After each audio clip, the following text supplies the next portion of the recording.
If you can, for the rest of your life, live inside of yourself, stop listening to people who are calling you fat, gay, transsexual. Everything that is makes no sense. So I wake up every day now. I want you to focus. I'm gonna show you how to do it. I wake up every day, say a soft answer turns away wrath. You do not have opinion. A soft answer turns away wrath. You do not have a say.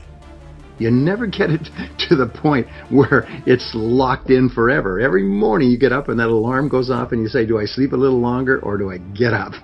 Imagine you're 90 years old sitting in your rocking chair looking back at your life. Do you think you'll have any regrets if you continue living the way that you're living right now? Will you truly be fulfilled when it's all over? If the answer is no, then ask yourself, why would anyone reject the calling to become what they believe they have the potential to be? Because we limit ourselves in an effort to avoid fear, failure, discomfort, or any sort of pain we think we'll experience. So we build this prevention machine designed to protect us from having to struggle to destroy this machine. Destroy the part of yourself that's stopping you from living the incredible life you're capable of creating. All these insecure people putting their insecurities on you, you gotta flush it out. You gotta just be whoever the hell God or whatever the hell you believe in. If you believe in nothing but yourself, I don't care what it is. You gotta take everything and throw it away. You have to believe in one thing, and that is yourself. Self-talk and visualization are the two keys to my success. Search your soul, search your mind, search your abilities, and you'll find it. But if you're not looking for it, you won't find it. So you gotta go start your journey. And the journey starts with you finding, why the hell am I here on this planet Earth? You will win the war and not the battle. You don't never need to win another battle. Win the war. What's the war? My son's getting married.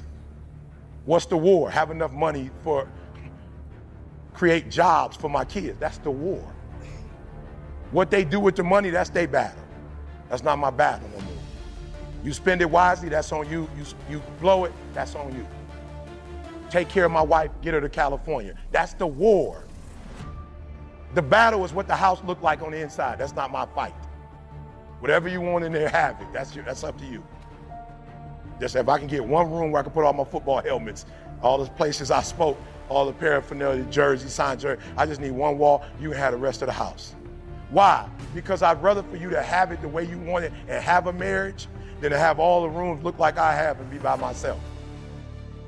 Why am I here? If you don't know that, you will live the rest of your life searching, always asking the question, why?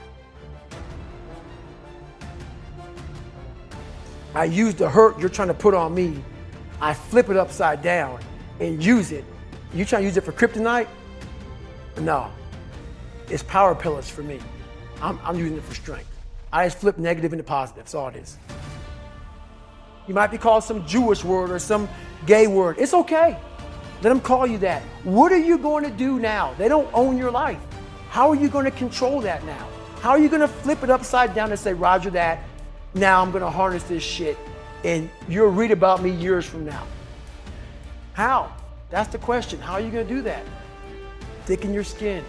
Become more of a human being. Don't be afraid of the reflection in the mirror, because that's all you can be afraid of. Once you overcome the reflection in the mirror,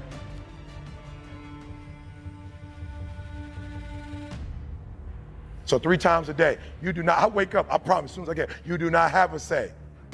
You do not have a viewpoint. The only viewpoint you have is for Eric. You told yourself to get up at 3, it's 3, get your butt up. You cannot tell nobody else to get up at 3 o'clock in the morning. You can't tell nobody else how they need to grind. They grind look like they grind. You can't tell nobody, you need to get up early. Maybe they don't, who knows? You know what you need to do, you can have a say for you.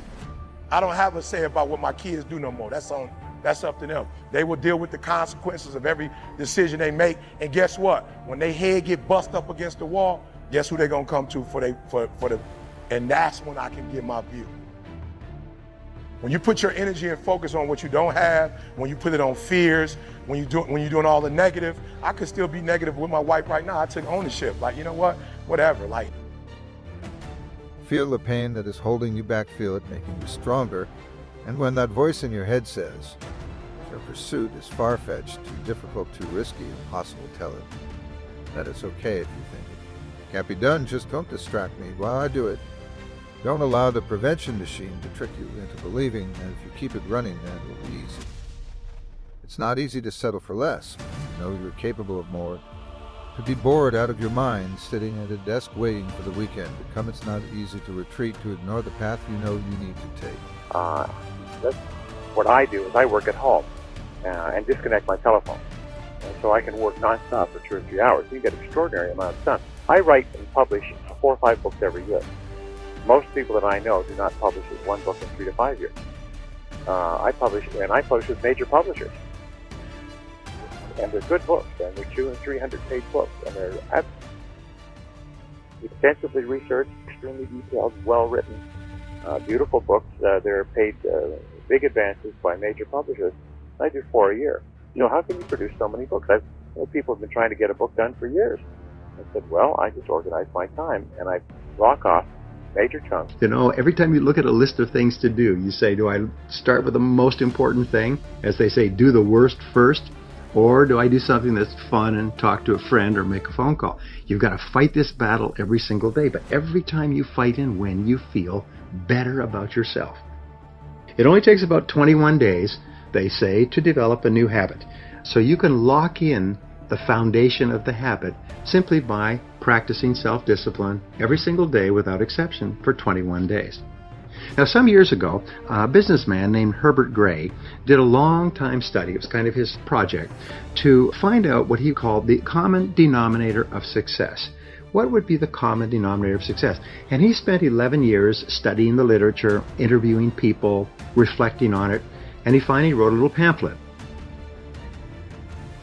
So what we know is that the key to success is, first of all, you have to know exactly what you want, and then second of all, you have to focus and concentrate. You have to focus and concentrate. The mind always moves towards its currently dominant thought. And otherwise you become jack of all trades, master of none. I mean, I became a permanent consultant. I was good at a lot of things, but nothing really good at one thing. And until I concentrated, maybe on the psychology of winning, and becoming an audio speaker on tape and pushing that up to the consciousness, did I ever become successful. Never give up on something you can't go a day without thinking about. We all go through that, not doing the thing you know we need to do, and instead taking the safer path that has a reward. Visible at the end, but that's not your path. Yours is the crazy-looking trail on the edge of a cliff with giant gaps and no end in sight. Go where you have less comfort and security, but more passion and possibility, and more vulnerable you feel, the weaker the machine becomes until it breaks down completely. There's a certain freedom in the kind that comes from knowing that whatever force tries to stop you has no chance, knowing that you're giving life everything of knowing that you're becoming all that. You'll wake up excited every day with one mission: break walls and build bridges towards the most enlightening pursuit you could dream of.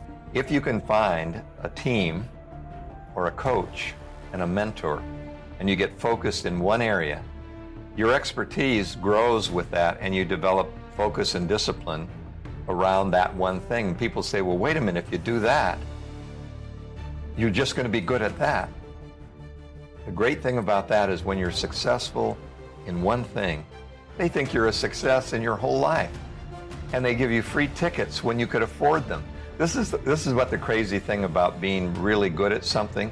And the pamphlet has been handed around for years and years, and you don't need to get it because I'll tell you what's in it. He said the common denominator of success was quite simple. He said successful people, he found, make a habit of doing what unsuccessful people don't like to do. And of course the logical question is, well, what is it that unsuccessful people don't like to do? Well, it turned out to be the same thing that successful people don't like to do either, but they do it anyway because they recognize that that's the price of success. A simple thing like exercising, going for a run or a walk at the end of the day.